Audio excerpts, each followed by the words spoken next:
Hey guys, it's Brigitte with San Diego Seed Company, and in this video I'm going to be talking about the 4 things that are going to make you a better gardener in 2024. Can you believe it? We're already almost there. It's crazy. It's around the corner, but there's 4 key things that you need to be doing next year in the garden that's going to make you a better gardener. Now, before I get into that, make sure you hit the like and subscribe button so you're notified anytime we put out content and so that I can help you be a better gardener.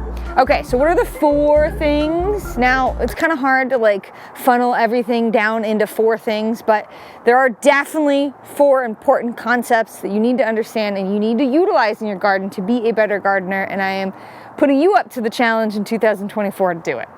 1, I talk about it all the time. Compost. Compost, compost, compost. I love compost. It's amazing, and it is going to transform your garden into a much better, productive, resilient gardener. And I'm going to show you what that looks like. Let's head to the back 40 here. Compost. It is the most important product that you can put in your garden. Make it, buy it, borrow it. I don't care how you get it. Just use compost, especially here in zone 9 and 10. And that's because we live in a semi-arid climate where we don't get a lot of rainfall, which means there's not a lot of organic matter in the soil. If you want a good garden, you need to have good soil. Good soil starts with having organic matter. Organic matter is going to hold 2 to 3 times as much moisture as regular soil particles. It's going to have plant nutrients in it, which plants need to grow, right?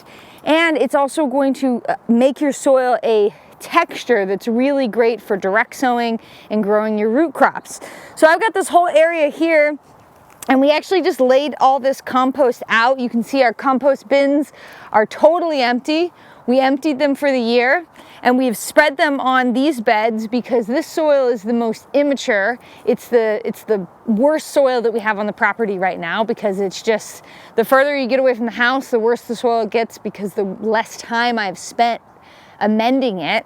And we have just put a big thick layer. There's probably about 12 inches of compost in here. And also composted chicken manure. We throw that all together, and you can tell that this is compost because, where did I see that? Oh yeah, a little extra something in that compost. You know, just a little chicken leg. Bone meal. Bone meal, yes, exactly. So this is going to transform this area in the garden to become so much better at growing plants and at absorbing moisture. In zone 9 and 10, it's really key to be able to have soil that holds on to moisture, whether it's free rain from the sky or whether it's irrigation. And by adding compost, I'm going to guarantee I have a bigger sponge to hold more moisture, which means my plants are going to be a lot happier.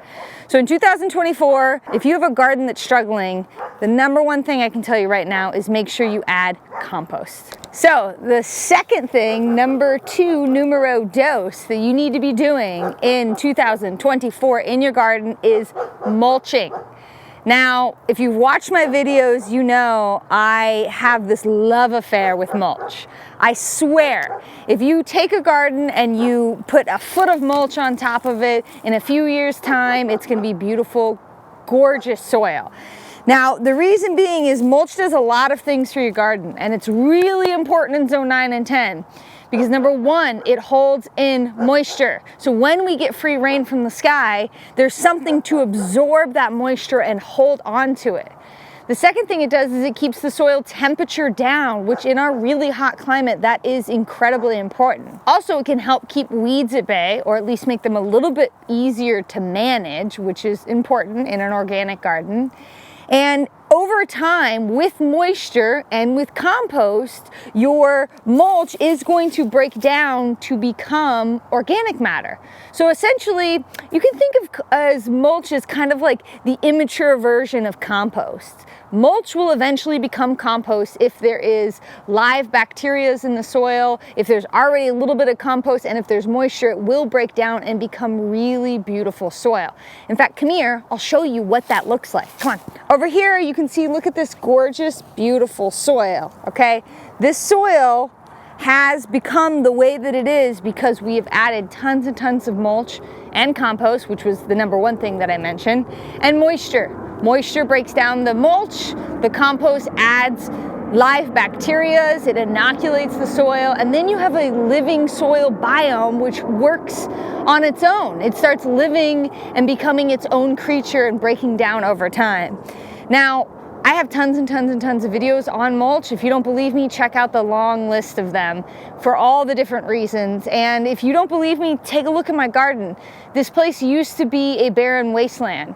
And after hundreds of truckloads of mulch and not quite hundreds of compost, it's turned into a garden oasis that I really love.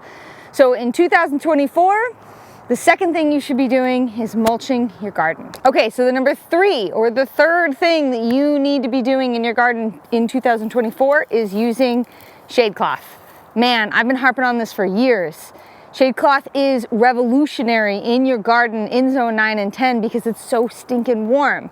And a lot of crops are tender to extreme temperatures, and sometimes in November, December, we get crazy heat waves. So I've got shade cloth here that I use to get all of these potted plants started. I started them in November, and if I didn't have this crop protection, these beautiful, gorgeous, tender leafed plants here, this is our quick lettuce, that's our outrageous red. These lettuces wouldn't have been able to grow happily, especially in pots, because it was so hot without shade cloth. So what shade cloth does is it's a knitted fabric, and it's going to block out a percentage of the UV light. It's not totally going to shade the plant. It's going to make the light that hits it a little less intense. And why does that matter? Well, it keeps down evaporation, it keeps down transevaporation from the actual plants, so you have less water leaving from the pot or the soil or the plant. It also keeps the temperatures down, and it prevents burn. So we actually use shade cloth in the summer on our peppers because our peppers get sun scald. And when they get sun scald, they look really ugly, and then bugs come and eat them, and it's a whole thing. We can use this basically as kind of like, think about like sunscreen. It really makes a big difference, and I learned this from a professional grower, and it has revolutionized how I plant and I grow. I lose way less crops, and I can plant earlier in the season or later in the season because I have this protection. So shade cloth is used anytime you want it to be cooler for your plants. It's going to block out a percentage of the UV light, make it less intense for your plant, and allow you to grow something like beautiful lettuce on a day when it's a little bit warmer than lettuce would typically like. Okay, number 4. Of the 4 most important things you should be doing in your 2024 garden is using row cover. Now, what is row cover? It's a very basic, simple spun polyester. It's basically, think of it like a little blanket for your plants.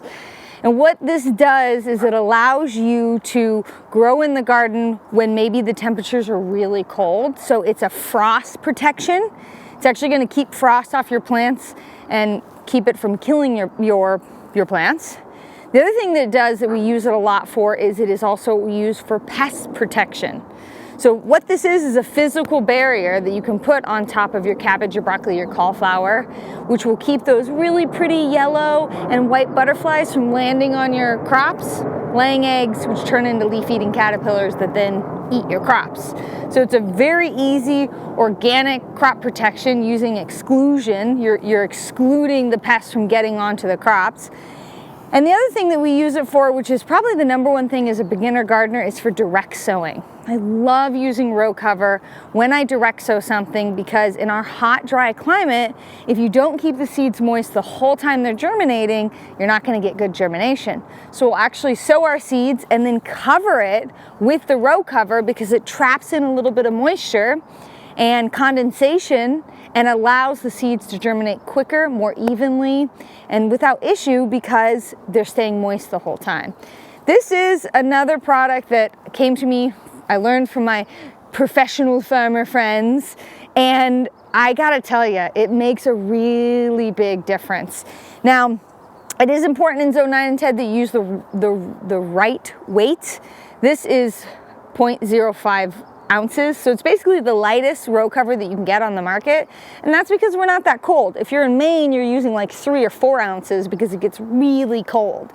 Down here, basically what you want is something that's going to allow light to get through. It's going to keep pests off your plant, and it's going to keep in moisture. It's going to help you have longer grower seasons, healthier and more beautiful plants, and really it's going to make a big difference in your 2024 garden. Now, Recap, 4 things you need to be doing in the garden. You need to be using compost. I don't think I have to explain why. You need to be using mulch. I don't think I have to explain why. It's all in the video and in all of our videos.